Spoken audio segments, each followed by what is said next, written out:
I'm like the face of battle rap. Like battle rap belong to me. Like, you know what I'm saying? Like I'm like the top of it. And I'm the only one in battle rap that even has some like commercial success and hit records and charted. Like all the other battle rappers don't got no history of that. Cassidy has stirred his fair share of intrigue and controversy. Known for his sharp lyrics, Cassidy's meteoric rise has left fans and critics alike questioning the authenticity of his ascent. As we delve into the story behind this enigmatic figure, we explore the battles, the beefs, and the whispers that have surrounded his journey to the top. Rise of Cassidy. Barry Adrian Reese, born on July 7, 1982, in Philadelphia, Pennsylvania, is better known by his stage name Cassidy. Cassidy's journey in the music industry began in the late 1990s when he gained attention for his exceptional freestyle skills and his prowess in battle rap competitions. His talent quickly earned him a reputation in the Philadelphia hip-hop scene. By the end of the decade, he formed the Philadelphia-based hip-hop collective Larcini Family, showcasing his leadership and vision for the group. In 2000, Cassidy's career took a significant turn when he was discovered by American record producer Swizz Beatz. Recognizing his potential, Swizz Beatz signed Cassidy and the Larcini family to his newly established label, Full Surface Records, through a joint venture with J Records. This marked the beginning of Cassidy's professional recording career. Cassidy's debut single, Hotel, featuring R. Kelly, released in 2003, showcased a more commercially oriented approach. The single was a massive hit, peaking at number 4 on the Billboard Hot 100. It was followed by another successful single, Get No Better, featuring Mashonda. Both singles paved the way for the release of his debut studio album, Split Personality, in 2004. The album was a commercial success, peaking at number 2 on the US Billboard 200, solidifying Cassidy's place in the mainstream music industry. In 2005, Cassidy released his second album, I'm a Hustler. The album peaked at number 5 on the Billboard 200 and was supported by the lead single of the same name. I'm a Hustler received platinum certification from the Recording Industry Association of America, RIAA, further establishing Cassidy's success. However, Cassidy's career faced a major challenge when he was incarcerated for 8 months and involved in a preceding legal battle. Despite these setbacks, Cassidy made a triumphant return with his third album, BARS, The Barry Adrian Reese Story, in 2007. The album received critical acclaim and peaked at number 10 on the Billboard 200. It featured the top 40 single, My Drink and My Two-Step, featuring Swizz Beatz, showcasing his resilience and ability to bounce back. BARS marked Cassidy's final release on a major label. He subsequently signed with Carmelo Anthony's Crossover Entertainment to independently release his fourth album, CASH, in 2010. While the album narrowly entered the Billboard 200, it demonstrated Cassidy's determination to continue his music career on his own terms, embracing his independence and artistic freedom. Cassidy's journey from a battle rapper in Philadelphia to a successful mainstream artist is a testament to his talent, resilience, and ability to adapt in the ever-changing music industry.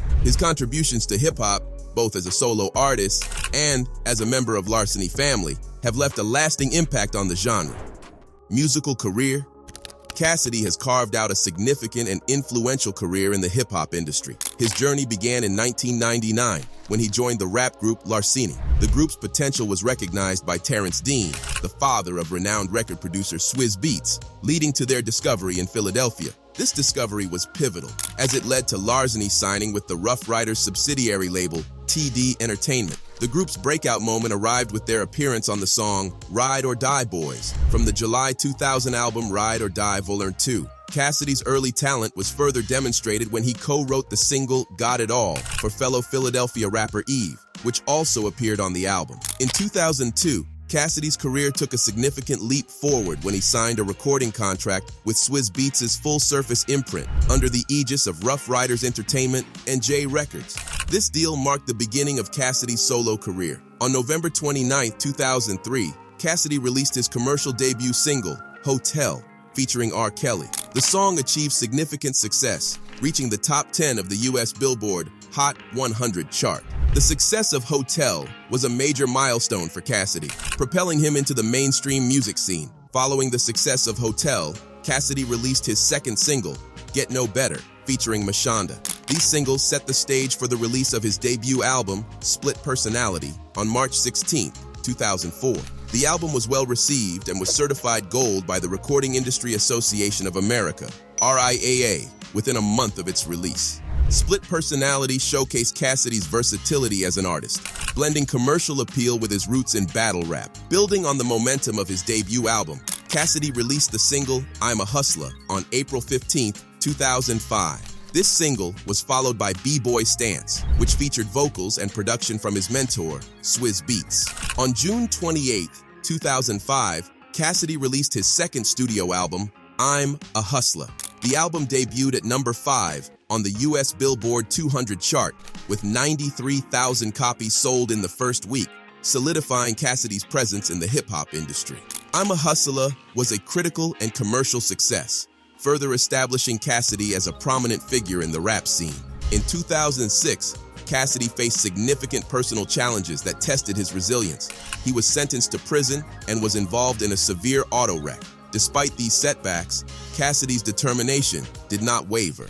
After his release from prison and recovery, he began working on his third studio album, B.A.R.E.S. The Barry Adrian Reese Story. Released on November 6, 2007, the album debuted at number 10 on the Billboard 200, with 63,000 copies sold in the first week.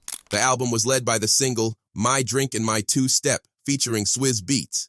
This album marked a critical point in Cassidy's career, showcasing his ability to overcome adversity and return to the music scene with renewed vigor. In late 2009, Cassidy signed with Carmelo Anthony's label, Crossover Entertainment. This new partnership signaled a shift towards greater independence in his career. While preparing for his fourth studio album, Cassidy released a mixtape series titled Apply Pressure. On August 24, 2010, Cassidy released the 5-track EP Face to Face, which included the promotional single Face to Face. His fourth studio album, C.A.S.H., Cass, A Straight Hustler, was released on November 16, 2010. However, the album's first week sales were significantly lower than his previous releases, with about 5,200 copies sold. Despite this setback, the album featured the single Drumma Bass and showcased Cassidy's continued commitment to his music. In 2012, Cassidy continued his musical endeavors with the release of the mixtape Mayhem Music on May 21st, followed by Mayhem Music AP3 on July 8th. During this period, Cassidy became embroiled in a public rivalry with fellow Philadelphia rapper Meek Mill.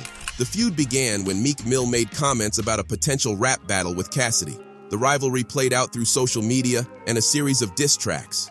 Cassidy released The Diary of a Hustler, which was initially thought to be a diss towards Meek Mill, but Cassidy later refuted this. Despite both rappers demanding $100,000 each for a battle, the conflict continued with Cassidy releasing Me, Myself, and iPhone after Meek Mill dissed his song Condom Style. Meek Mill responded with the diss track Repo, which he claimed would be his final diss record against Cassidy. Cassidy later emphasized that the feud was not personal and was all in the spirit of hip-hop. On January 6, 2013, Cassidy released a 10-minute-long diss response titled Raid. Later that year, on October 6th, he released his album Da Science, further contributing to his extensive discography. Beyond music, Cassidy has ventured into various other areas. In 2007, he signed a deal to be the new face for Lot 29's fall clothing line, showcasing his influence in the fashion industry. In 2009, he made his acting debut in the comedy film Next Day Air. In late 2012, Cassidy capitalized on the international success of South Korean singer Psy's hit single Gangnam Style by remaking the song and retitling it Condom Style. This remake reportedly earned Cassidy an endorsement deal with Trojan, highlighting his ability to blend music with business opportunities. In 2013, Cassidy released a biography titled Behind B.A.R.E.S., the authorized biography of Cassidy, providing fans with an in-depth look at his life and career. I'm like the face of battle rap. Like, battle rap belong to me. Like, you know what I'm saying? Like, I'm like the top of it. And I'm the only one in battle rap that even has some like commercial success and hit records and charted.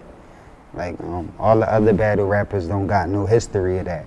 Like, Crossed Over was really in the industry making music and battle rapping. There's not really nobody doing that. Yeah. So, for those reasons, I feel like I'm the face, I'm the biggest thing. Cassidy's career has also seen a return to his roots in battle rap. In late 2014, he battled Los Angeles-based veteran Disaster on December 6th at Filmin.com's Ether event.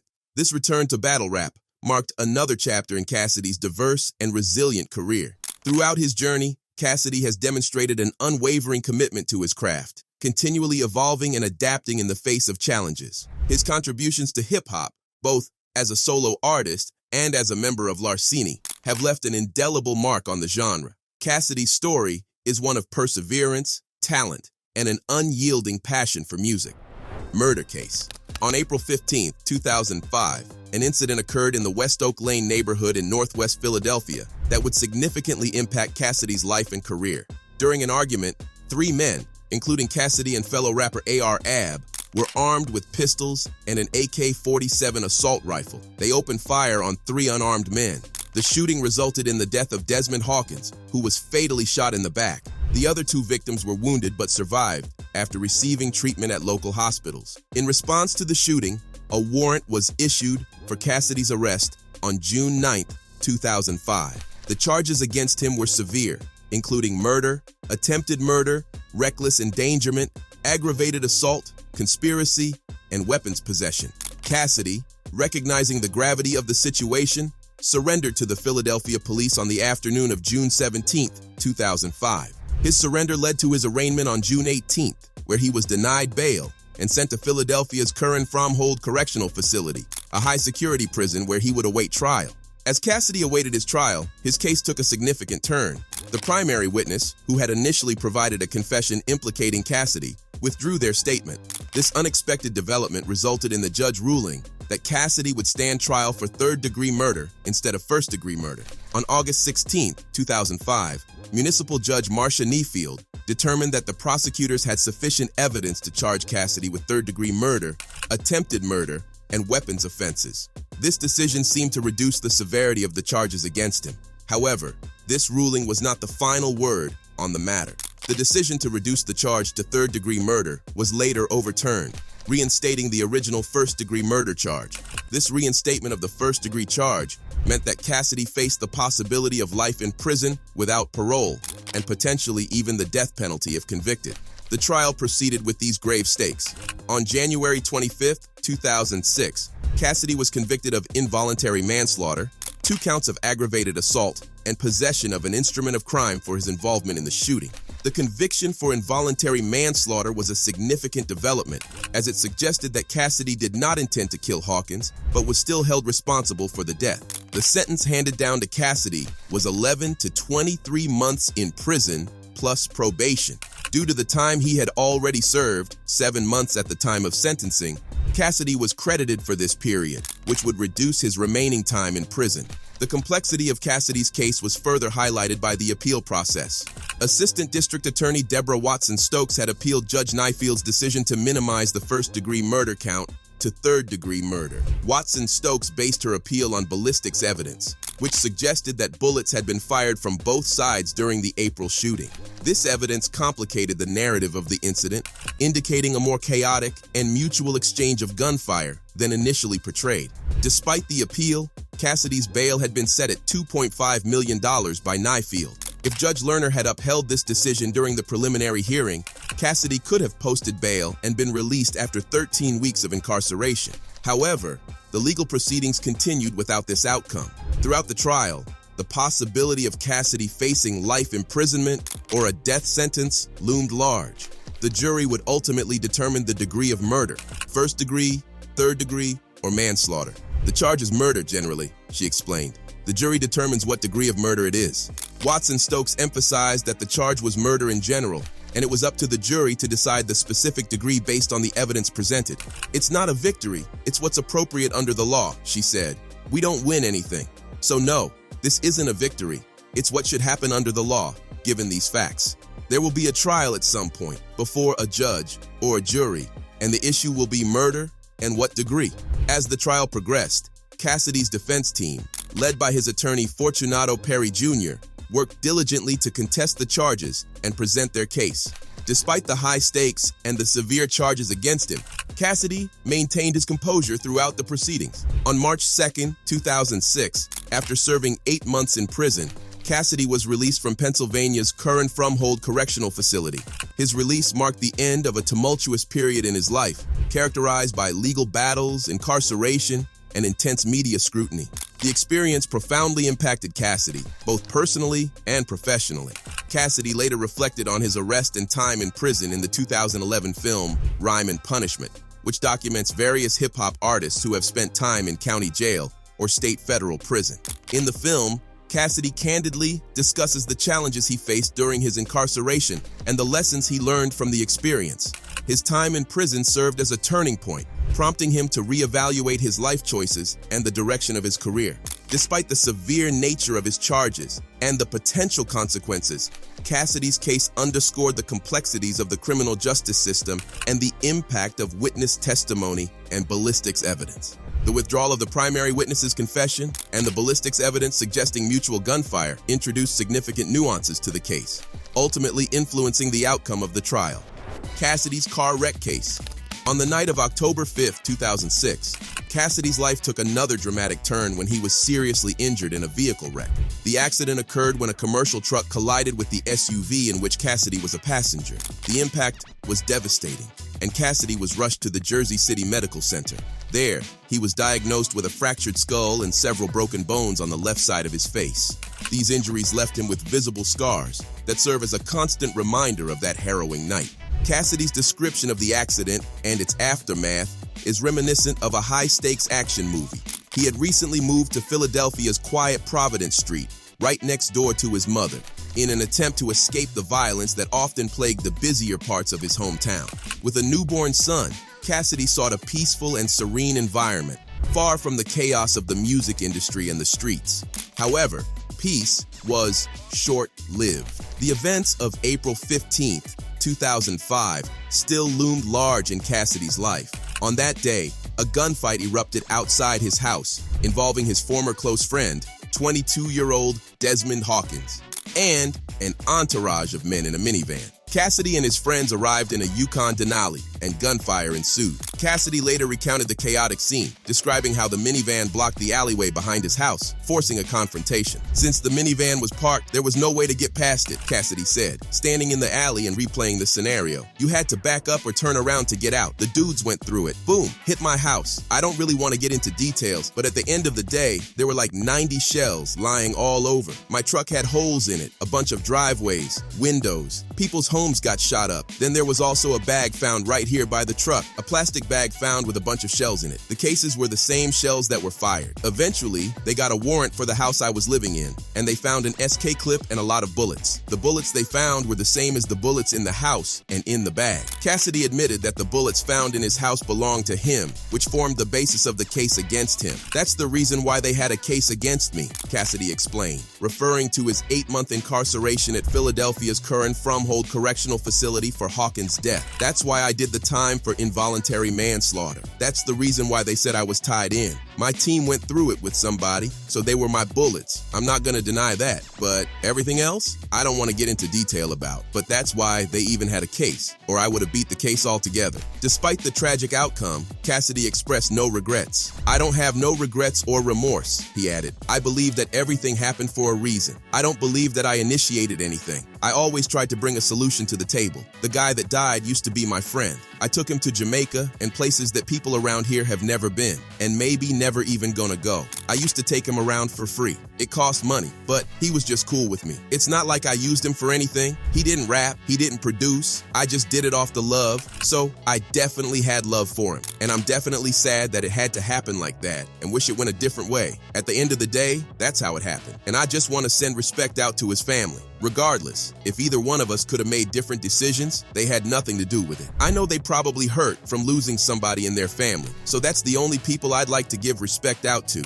And if there's anything I could do to help them out, I'm willing to do it. I've never had a problem with no one in his family. I just was protecting myself, and that's why I'm able to be on the streets right now. The legal battles and the gunfight were just the beginning of Cassidy's troubles. His life was once again in jeopardy with the car accident in October 2006. Cassidy was on his way to the studio, traveling with friends, when the accident happened. He was the only one seriously injured, sustaining severe head trauma. The scars from this incident are still visible, with a prominent scar by his left eye that extends around to the back of his head. There's also a small dent in his head, and some areas where his hair has not grown back. Cassidy recounted the terrifying aftermath of the accident. "I was in a coma for about 7 or 8 days," he said, "and then they put me into a medicated coma, so that if I woke up, I wouldn't be traumatized by what I went through. When I first woke up out of my coma, I had amnesia, so I couldn't really remember everything. I didn't have full amnesia. I could remember certain things. The only people I really knew were my mom, my son, people that's real close, that you knew all your life. I knew their names, but even certain experiences I couldn't remember at first. I couldn't remember none of my raps, even the songs I performed. Hotel, I'm a hoosla, none of that. The doctor told me that I suffered brain damage, but it was temporary. It wasn't permanent. So the same way it takes time for your body to heal, he said, it's gonna take your brain time to heal. The doctors informed Cassidy that it would take 4 to 6 weeks for his brain to return to normal.